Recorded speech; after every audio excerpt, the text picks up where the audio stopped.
Good morning and welcome back to Bay Area Focus, providing a range of health and educational services. Instituto Familiar de la Raza makes sure LGBT residents feel comfortable seeking treatment. HIV Services Manager Armando Hernandez joins me now. Thanks for coming on the show. Thank you for having me. All right, so Instituto, it's been around 36 years, which is amazing. Tell me about some of the services it provides. It's a multi-social service organization, but it really started as a mental health organization focusing on Latino, mostly immigrant communities. Mm-hmm.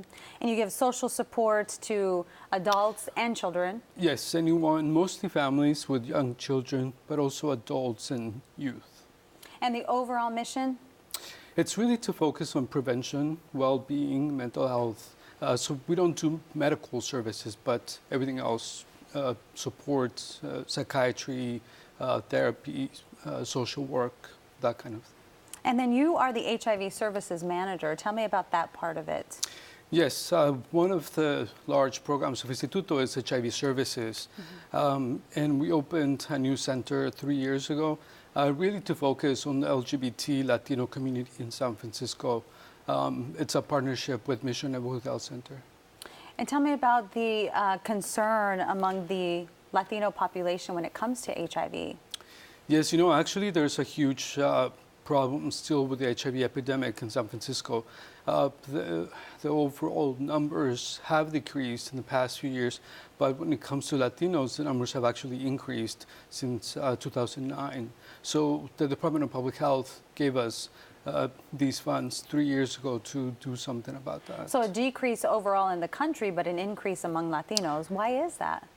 You know, one of the communities that's mostly affected in San Francisco is the LGBT Latino community. And we know that it's mostly due to the social stigma, rejection, discrimination from family or friends. It's even more important than lack of education. It impacts behavior. So it's really important to provide different services that support LGBT individuals so that they can use that information and also work on their social connections, their social cohesion, and not put themselves at risk so much. And so they come to you, and then what kind of services do you provide for that? We have a number of support groups, also educational groups. We have fun activities like art making, Zumba classes for trans women, really a number of different things, not just sort of the class style education, but really in a more social setting, so that people can really participate and also receive HIV testing. They can see counselors. If anyone is having issues with substance use, they can also see a counselor for that. We have health educators.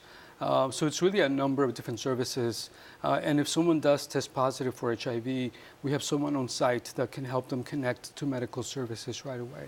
You said that Latinos, especially in the LGBT community, that they usually face discrimination and rejection, sometimes even from their own family. So these kinds of services to bring everyone kind of together and, you know, everyone is sharing their experiences, that must help. It does, it does. And you know, one of the good things about Instituto is that this program for HIV services is not isolated from the other programs that Instituto provides. Mm-hmm. So a lot of the events that we offer, the cultural events, are really for everyone. So you can see a trans woman, a gay man, you know, next to families and everybody else. And it really, I think, helps to send a message that we should respect everyone, regardless of who they are. And I think that it really helps a lot of the clients that we see.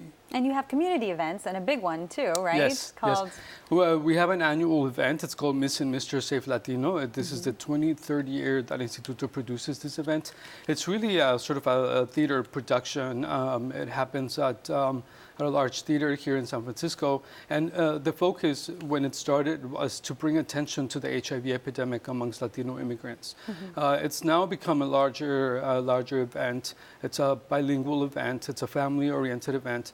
And LGBT community members compete with creative number, but also around their HIV knowledge.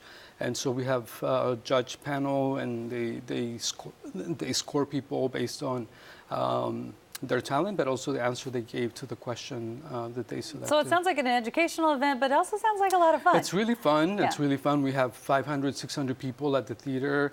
We have a red carpet before. And that's so coming it's up in great. June 25th. It's in June, yes. Okay, all right. Well, thanks so much for coming Thank on you the so show much. and telling us all about this. And for more information on services with Instituto, just log on to ifrsf.org.